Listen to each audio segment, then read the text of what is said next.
ఆవు ఇది కేవలం ఒక మతానికి ధర్మానికి సింబల్ మాత్రమే కాదు.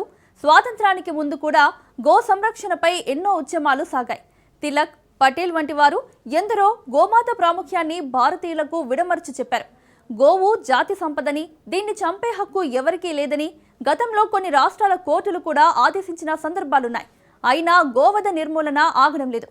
కొందరు మతోన్మాదులు ఇప్పటికీ గోవులను వధిస్తూనే ఉన్నారు. తాజాగా గుజరాత్లో జరిగిన ఓ సంఘటన సంచలనంగా మారింది. ఇంతకీ సూరత్లో జరిగిన ఆ సంఘటన ఏంటి? నిజంగా రంజాన్ పేరుతో కొందరు ముస్లింలు గోవధ చేశారా? ఘర్షణ వెనుకున్న అసలు కథేంటి?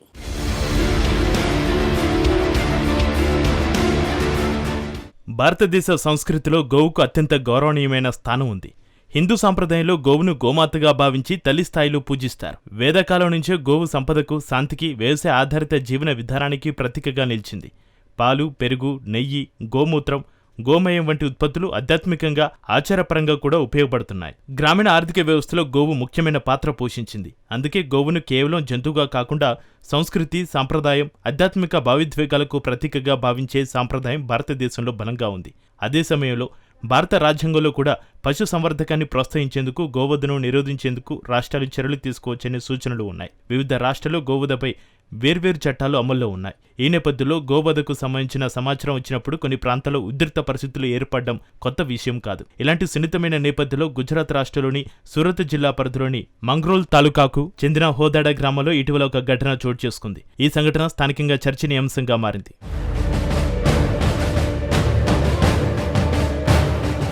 కోసాంబ ప్రాంతంలో గోవధ జరుగుతుందని పోలీసులకు ఫిర్యాదు అందడంతో ఎఫ్ఐఆర్ నమోదు చేసి చర్యలు చేపట్టారు.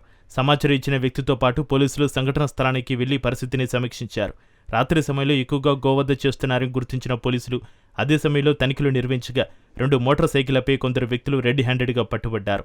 మొదట వాళ్ళకు ఏమీ తెలియదని వాదించిన నేరం రుజువు కావడంతో పరిస్థితి ఉధృతంగా మారింది. కొద్దిసేపటికి అక్కడికి మరికొందరు చేరుకున్నారు. ఈ సమయంలో ఘర్షణ చోటు చేసుకుని పోలీసులపై దాడికి తెగబడ్డారు దుండగులు. ఈ ఘటనలో ఒక పోలీస్ సిబ్బంది, ఒక గోరక్షకుడు గాయపడ్డారు. గాయపడ్డ వారికి వెంటనే వైద్య సహాయ నిమిత్తం ఆసుపత్రికి తరలించారు. సంఘటన తీవ్రతను దృష్టిలో ఉంచుకుని అదనపు బలగాలను గ్రామానికి తరలించారు.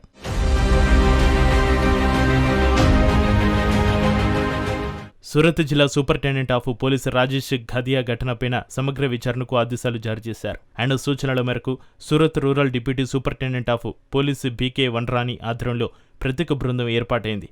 ఈ బృందం గ్రామంలో కూంబింగ్ ఆపరేషన్ నిర్వహించింది. పోలీసులు అనుమానితుల ఇళ్ల వద్ద తనిఖీలు చేసి పలువురిని అదుపులోకి తీసుకున్నారు.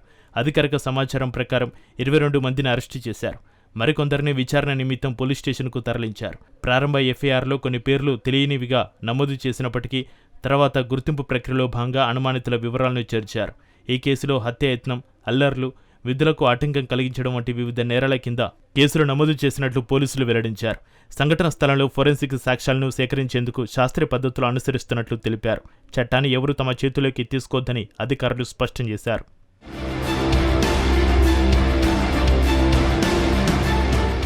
ఈ సంఘటన ఉదయం 1-2 గంటల మధ్య జరిగిందని పోలీసులు తెలిపారు. ఆ సమయంలో పరిస్థితి అదుపులోనే ఉందని, కానీ అవతలి వారి గుంపు పెరగడంతో పరిస్థితి చేయి దాటిపోయిందని అధికారులు అన్నారు. ఈ సంఘటన అనంతరం గ్రామంలో అదనపు బందోబస్తు ఏర్పాటు చేశారు. ప్రజల అపోహలకు లోను కాకుండా శాంతిని పాటించాలని పోలీసులు విజ్ఞప్తి చేశారు. సోషల్ మీడియా ద్వారా అసత్య ప్రచారాలు చేయొద్దని హెచ్చరించారు. ఈ ఘటనపై గోరక్షకుల తరపున కూడా స్పందనలు వచ్చాయి. కొందరు నాయకులు రంజాన్ మాసం సమయంలో ఇలాంటి ఘటనలు జరుగుతున్నాయని ఆందోళన వ్యక్తం చేశారు. అయితే పోలీసులు మాత్రం మతపరమైన అంశాలకు అతీతంగా చట్టపరమైన కోణంలోనే కేసును పరిశీలిస్తున్నట్లుగా తెలిపారు. ఉసు రసూల్, సయ్యద్ సర్దార్, ఆసిఫ్ అబ్డో, అతిక్ అస్లాం మాస్టర్, ఫైజల్ దాబాలో అని పిలువబడే ఉస్మాన్ మీర్జా, ఫైజల్ పఠాన్, అనాస్ జీనా, ఇర్ఫాన్ అల్లావుద్దీన్ మీర్జా, సగీర్ అహ్మద్, నషీర్ మాలిక్, రియాజ్ మక్బుల్ సుఫీన్, సఫీర్ ముక్బుల్ మిర్జా, మహమ్మద్ అబ్దుల్ వాడివాలా, షహల్ సిరాజ్, జుబేద్, అక్రమ్, అన్ష్, ఇంతియాజ్, బిలాల్, మునీర్, జునైద్, రియాజ్, మొహిన్, యాకూబ్, తారిక్, నషీర్ జాఫర్, సాజిద్, అక్రమ్ అయూబ్, ఇమ్రాన్, సోహిల్, ఇర్ఫాన్, మహమ్మద్తో పాటు వాళ్ళ పేర్లు ఫైల్ చేయబడ్డాయి. అధికారులు వారందరిపైన 109(1), 121(1), 126(2), 132, 189(4), 190, 191(2), 191(3), 195(1), 221, 296(b), 351(3) సెక్షన్ల కింద కేసులు నమోదు చేశారు.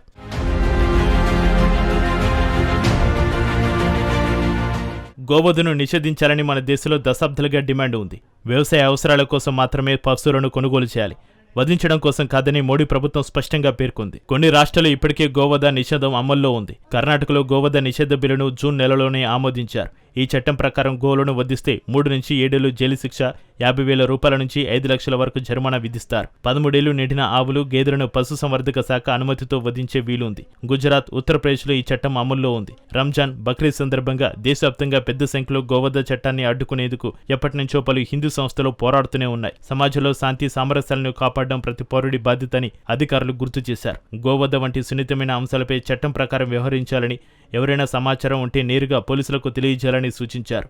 చట్టపరమైన చర్యలు మాత్రమే సమస్యలకు పరిష్కారమని, స్వయంగా చర్యలు తీసుకోవడం పరిస్థితిని మరింత క్లిష్టం చేస్తుందని స్పష్టం చేశారు.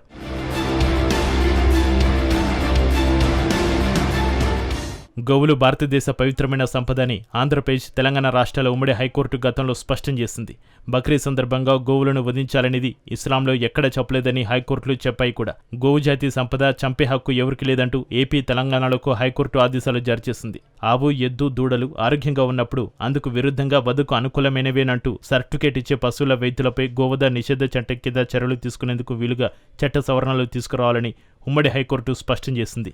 ఇలా ధృవీకరణ పత్రాలు ఇచ్చిన వైద్యుడిపై మోసం, హాని కింద నాన్ బెయిలబుల్ కేసులు పెట్టాల్సిన అవసరం ఉందని కోర్టు అభిప్రాయపడింది. స్వామి దయానంద గో కరుణానిధి అనే పుస్తకంలో గోవు ప్రాముఖ్యతను తెలియజేసే ప్రచారం గొప్పగా చేశారు.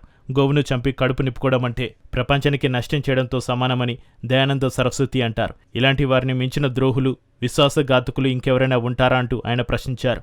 గోవధ ఎక్కడ జరుగుతుందో అక్కడ ప్రజలు పూర్తిగా నాశనమవుతారని, ఒక ఆవు వల్ల 1980 మందికి పుష్కలంగా పాలు అందుతాయని ఆయన చెప్పుకొచ్చారు. ఒక ఆవుని చంపితే కేవలం 80 మందికి మాత్రమే మాంసం లభిస్తుందని, ఇది ఘోరమైన విషయంగా ఆయన పెద్ద ఎత్తున ప్రచారం చేపట్టారు.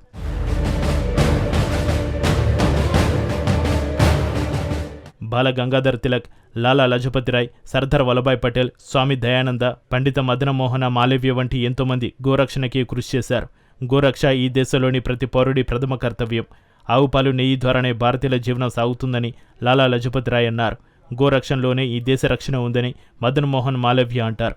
గోవధ మాతృహత్యతో సమానమంటూ వినోబా భావే అంటారు. అసలు గోవధ అంటే అది మన సంస్కృతి సాంప్రదాయాలపై జరుగుతున్న దాడి అంటారు ఆర్ఎస్ఎస్ ద్వితీయ సర్సంఘ చాలకు గురూజీ. మన దేశంలో వ్యవసాయ అభివృద్ధి, పేదరిక నిర్మూలనకు గోరక్ష ఏకైక మార్గం. వ్యవసాయ ఆధార దేశంలో ఆవు కామధేను వంటిదని మన జీవన విధానం మనకు బోధిస్తోంది. ఆవు కేవలం ధార్మిక చిహ్నమే కాదు, ఆర్థిక, సాంస్కృతిక మూల కేంద్రమని కూడా మనం గుర్తుంచుకోవాలి.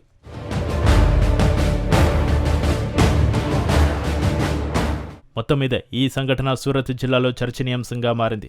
సూరత్ జిల్లాలో ఇటువంటి ఘటనలు పునరావృతం కాకుండా పోలీసులు అప్రమత్తంగా ఉన్నట్లు తెలిపారు. విచారణ పూర్తయ్యాక పూర్తి వివరాలు వెల్లడిస్తామని చెప్పారు. ప్రస్తుతం కేసు దర్యాప్తు కొనసాగుతుంది.